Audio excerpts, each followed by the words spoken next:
नमस्कार दोस्तों, आज हम हिंदी का बहुत इम्पोर्टेंट चैप्टर वर्णमाला को डिस्कस करेंगे। किसको डिस्कस करेंगे? वर्णमाला को।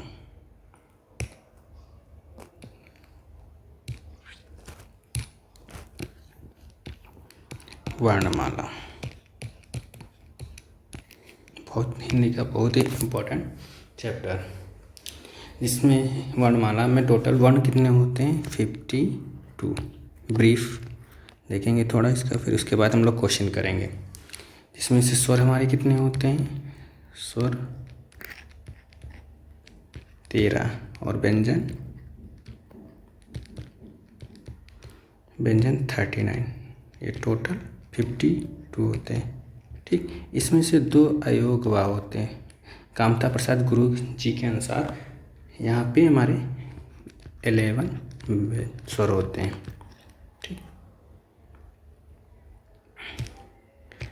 अब लोग क्वेश्चन देखेंगे।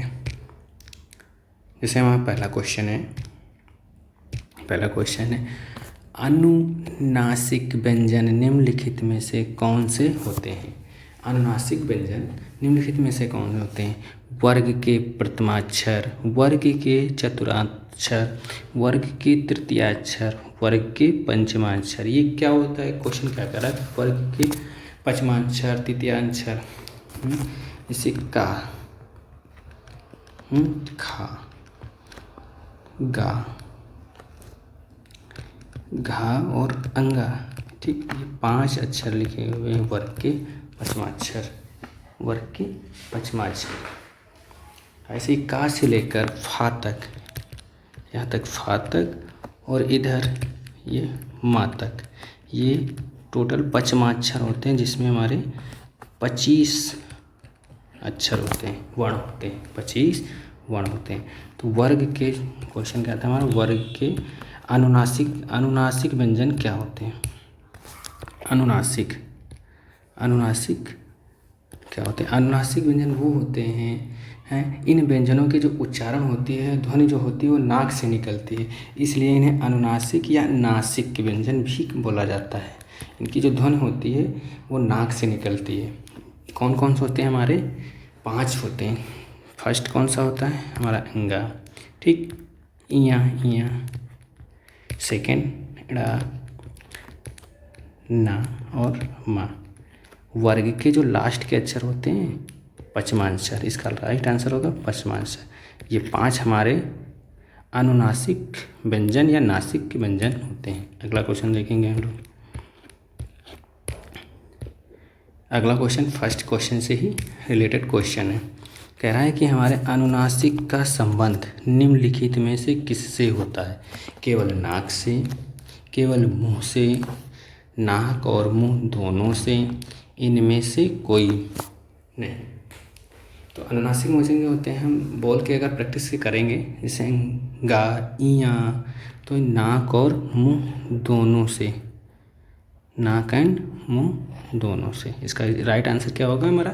नाक एंड मुंह दोनों से। अनुनासिक व्यंजन को हम नासिक के व्यंजन भी कहते हैं। और ये कौन से होते हैं? हमें 5 होते हैं। कौन से?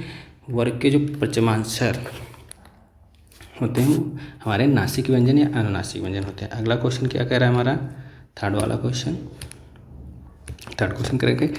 टा वर्ग का उच्चारण स्थान निम्नलिखित में से कौन सा है? टा वर्ग। अब ये टा वर्ग कैसे हम लोग पहचानेंगे? ठीक, कौन सा होता है? जैसे टा वर्ग, जैसे हम लोग एक ट्रिक के थ्रू इन लोग वर्णमाला के कुछ अक्षरों को पहचानेंगे। जैसे के, टी, एम, डी, ओ, KTM 2। एक के से कंठ, ठीक, एम से टी से तालु, ठीक, एम से मूर्धा, ठीक, डी से दंत, ओ से KTM 2, ओ से ओष्ठ, के से, इसमें कौन से का वर्ग के अक्षर वर्ण आ जाएंगे? ठीक, इसमें तालु में कौन से आ जाएंगे? चा वर्ग के। एम मूर्धा में कौन से आएंगे, टावर के आ जाएंगे। ठीक। डी दंत, दंत वर्ग में तावर के। ओष्ठ पावर के। आप इनको एक ट्रिक के केटीएम 2 के ट्रिक से याद रख सकते हैं। केटीएम 2। अब हम देखेंगे हमारा टावर, जो है टावर का उच्चारण किस में आता है। हमारा टावर का उच्चारण किस में आता है। ऑप्शन क्या हमारे दिए हैं, कठोर तालु, ओष्ठ, दंत, मूर्धन। जो हमारा टावर किस में आ रहा है, ये देखो KTM 2M, मतलब मूर्धा में आ रहा है। मूर्धा में आ रहा है, तो इसका राइट आंसर क्या होगा, मूर्धा। अगला क्वेश्चन, हमारी जो ट्रिक क्या थी, KTM 2, मतलब कंठ, तालब्ध, मूर्धा, दंत, ओष्ठ। ये ट्रिक थी हमारी, इससे याद रख सकते हैं हम वर्णमाला की कुछ। अगला क्वेश्चन क्या है हमारा, अगला क्वेश्चन बहुत इंपॉर्टेंट क्वेश्चन और बहुत ही कंफ्यूजिंग क्वेश्चन। भाषा की सार्थक लघुत्तम इकाई निम्नलिखित में से कौन सी है। भाषा की जो हमारी पूछ रहा है सार्थक लघुत्तम इकाई कौन सी है, तो इसका राइट आंसर क्या है हमारा, शब्द। भाषा की अगर पूछता है कि ध्वनि की सबसे सार्थक लघुत्तम सार्थक इकाई क्या है, तो हमारा राइट आंसर क्या होता है, वर्ण। ये क्वेश्चन कंफ्यूजिंग है। अगर देखना चाहें कि भाषा की सबसे लघुत्तम इकाई, तो राइट आंसर शब्द होगा। अगर ध्वनि की पूछेगा तो हमारा वर्ण होगा। अगला क्वेश्चन हम लोग देखेंगे। अगला क्वेश्चन हमारा क्या है, हिंदी वर्णमाला में अयोग वाह वर्ण निम्नलिखित में से कौन से, अयोग्मा वर्ण कौन से। हमारे स्वर कितने होते हैं, 11। ठीक। 2 हमारे क्या होते हैं, अयोगवा। कौन से होते हैं, तुम्हारे 2 अयोग वाह होते हैं। कौन से, अंग और आ।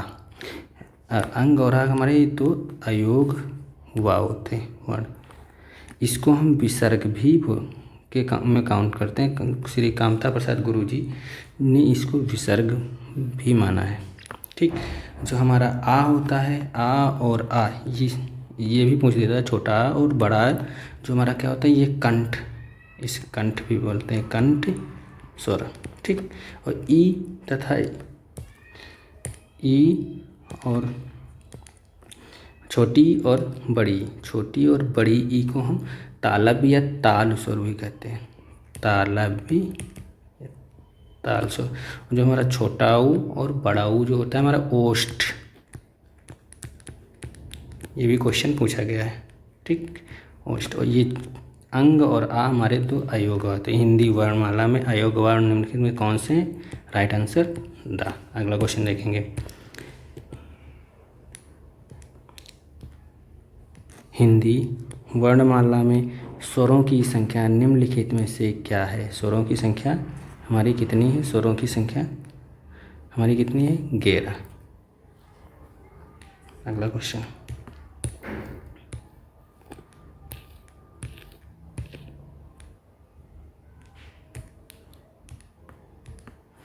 भाषा निर्माण की इकाई का सही अनुक्रम कौन सा है। भाषा निर्माण में इकाइयों का सही जो अनुक्रम है निम्नलिखित में से क्या है। इसमें जो सही इकाइयों का अनुक्रम जो है हमारा, शब्द, ध्वनि, वाक्य। गलत। इसका जो शब्द, वाक्य, ध्वनि, ये भी गलत। पद, वाक्य, ध्वनि, ये नहीं हो सकता। ध्वनि, शब्द, पद, वाक्य। राइट आंसर ये होगा डी वाला हमारा, दा। इसको हम लोग कैसे पहचानेंगे, देखा जाए तो वैसे सबसे पहले हमारा वर्ण, फिर अक्षर, फिर शब्द या पद। ठीक। फिर उपपद, फिर क्या आता है हमारा, उपवाक्य।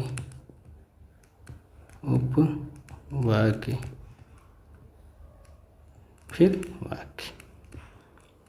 तो हमारा कौन सा आंसर डी।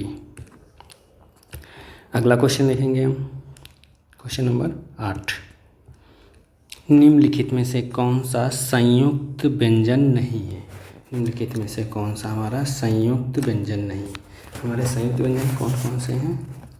संयुक्त व्यंजन छ, त्रा और ज्ञा, 3 हमारे संयुक्त व्यंजन हैं।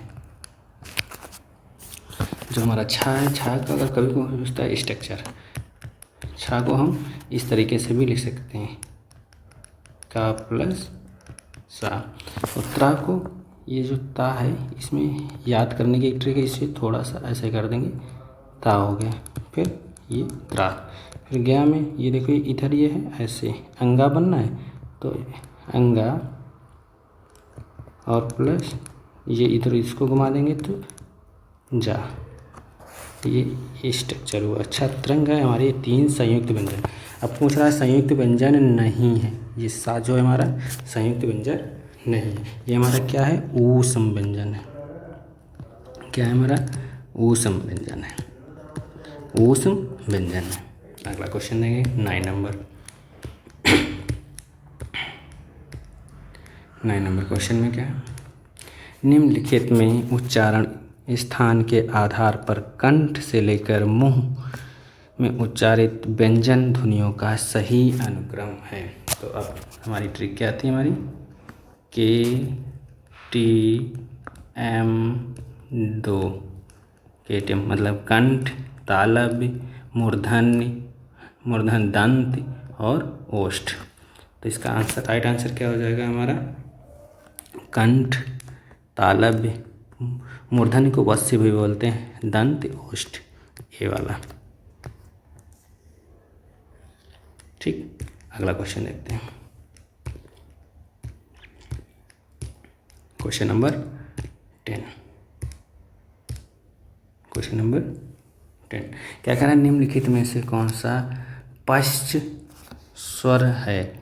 निम्नलिखित में से कौन सा पश्च स्वर है।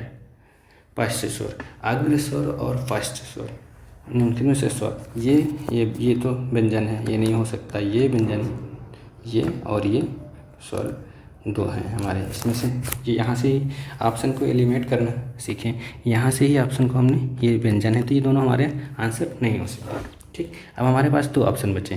कह रहा है कि यहाँ पे पश्च स्वर है, अग्र स्वर, जैसे ये छोटा, ये बड़ा है, तो ये हमारा पश्च स्वर और ये अग्र स्वर, ये छोटी और ये बड़ी, ये पश्च स्वर। तो राइट आंसर क्या होगा हमारा, द। ठीक, अगला क्वेश्चन देखते हैं, निम्नलिखित में से कौन सा वर्ण घोष है। ठीक, अब हम लोग, ये क्वेश्चन बहुत पूछा जाता है, एक होता है घोष और एक होता है अघोष। ठीक, एक होता है घोष और एक अघोष। यहाँ पे घोष पूछा गया है, हम लोग दोनों देख लेंगे, घोष और एक होता है घोष, एक और अघोष। घोष जैसे हम लोग का और खा ऐसे काउंट करते हैं। ठीक, का और खा, गा ऐसे आता है सीरियल वाइज के ऐसे। तो घोष में क्या होता है हमारा 3, 4 और 5। ठीक, इसमें क्या होता है 1 और 2, मतलब 1 पे क्या आएगा का, फिर 2 पे खा, 2 पे खा आएगा, 3 पे गा, फिर घा और अंगा, यहाँ 3, 4, 5 घोष और अघोष। ठीक, और अघोष में हमारे सारे ऊष्म व्यंजन आ जाते हैं, जितने ऊष्म व्यंजन सा, तीनों सा आ जाते हैं। और घोष में हमारे संयुक्त व्यंजन आ जाते हैं, या, रा, ला, वा। तो हम देखेंगे इसमें कौन सा घोष नहीं है, मतलब घोष 3 और 4 के उस पर कौन सा आ रहा है हमारा, 3 और 4 पे कौन से आ रहा है। तो ये तो टॉप फर्स्ट पे आता है, ता, था, दा। ठीक, दा देखो 3 पे आता है, ये हमारा घोष वर्ण हुआ। आप इसको वीडियो को पोस्ट करके काउंट भी कर सकते हैं, देख सकते हैं कौन कहाँ आ रहा है, इसे प्रैक्टिस करेंगे आ जाएगा। 3, 4, 5 ये थोड़ा कोडिंग है, याद रखने वाली है। घोष, अघोष यहाँ से याद कर सकते हैं, जैसे आ है छोटा, तो इसकी स्टार्टिंग फर्स्ट से होती, तो एक से आघोष, मतलब एक से स्टार्टिंग होगी आघोष, फिर ये 3 4 5। ठीक।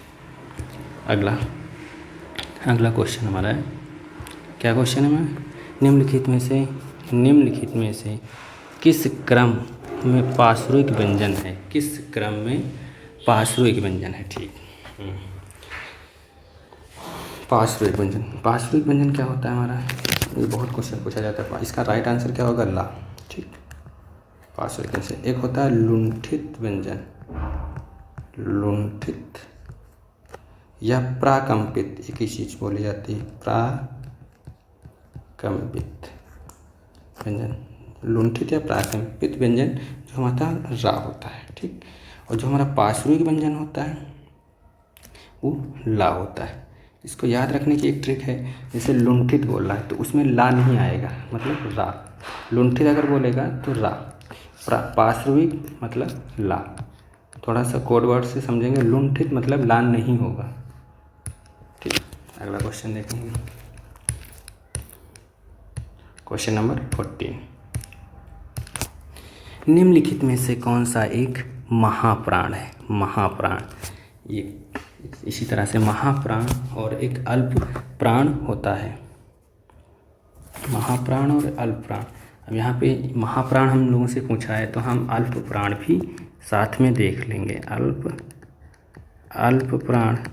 ठीक।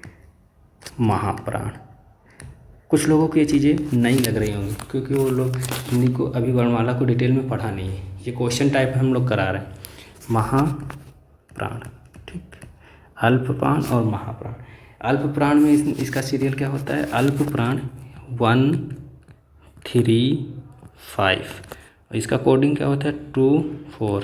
ठीक, 2 4। अल्प प्राण मतलब अधमरा, अल्प प्राण मतलब थोड़े से जान बचे, अल्प प्राण 1 3 4। अगर इसको ज़्यादा ही हाईलाइट एक कोड से याद रख सकते हैं, 1 4 3, 1 4 3 मतलब प्यार में अधमरा अल्प प्राण, तो 1 3, इसको इधर 3 इधर ले आएंगे और 4 में एक ऐड कर देंगे 5, 1 3 5, ये कोडिंग इसकी होती है। तो अल्प महाप्राण की जो कोडिंग होती है, महाप्राण में 2 4 होता है, इसमें 1 3 5 होता है, ये अल्प प्राण होता है।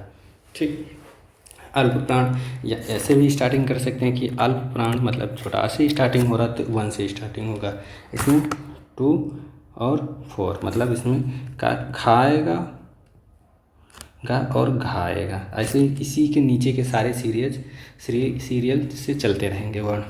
ठीक, तो इसका राइट आंसर कौन सा हमारा होगा, गेस करिए 2 और 4 को काउंट करके। राइट आंसर कौन सा होगा, सा, मगर इसमें ये पंचमांसर में सा आता नहीं है। ठीक, तो ऐसे इसमें महाप्राण में जो हमारे जो होंगे सारे संयुक्त व्यंजन आ जाएंगे, महाप्राण में सारे हमारे ऊष्म व्यंजन आ जाएंगे। ऊष्म व्यंजन हमारे 3 होते हैं, तीनों सा हो जाते हैं। तो यहाँ से हम लोगों को बिना कोडिंग याद किए भी हम लोग इस क्वेश्चन का आंसर लगा सकते थे। क्या हो जाएगा हमारा, सा, डी वाला ऑप्शन सही हो जाएगा, सा। अगला क्वेश्चन देखेंगे, बहुत इंपॉर्टेंट क्वेश्चन। छा ध्वनि निम्नलिखित में से किसके अंतर्गत आती है। छा ध्वनि जो हमारे क्या होते हैं, 3 क्या होते हैं हमारे संयुक्त वर्ण, छा ध्वनि थी हमारी। छा ध्वनि को हम लोगों ने अभी पढ़ा था, छा था और त्रा था और ज्ञा को हम लोग ऑलरेडी डिस्कस कर सकते हैं। छा को हम क्या लिख सकते हैं, का और सा। ठीक, त्रा को इसी ता और प्लस रा। ठीक, ज्ञा को हम लोग इया और जा। ठीक, तो छा ध्वनि निम्नलिखित में से किसके अंतर्गत आती है, संयुक्त वर्ण के अंतर्गत। अगला क्वेश्चन 16 नंबर क्वेश्चन,